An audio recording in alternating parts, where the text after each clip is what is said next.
I came to Bergen-Belsen in 1945, beginning of March. And I came with my mother, and to tell you what happened there, it seemed that they took us to hell. It was absolutely indescribable. The people there, they were skeletons.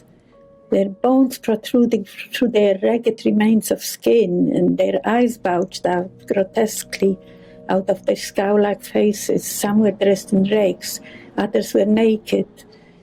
The stench that arose from that camp was simply, we can't describe it.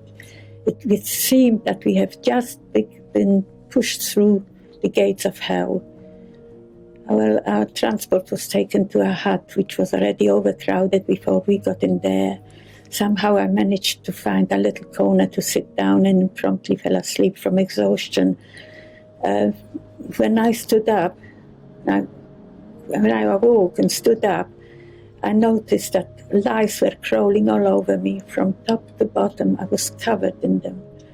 I was terrified. For the first time I was separated from my mother. I didn't know whether they brought her into the camp because she was on a stretcher.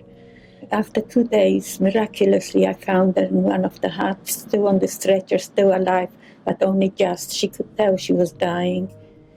And I knew she was dying. I could tell she was dying. She knew it herself because she told me not to cry when she died. So I was just sitting with my mother. So after about, 10 days, 2 weeks, I walked out of the hut.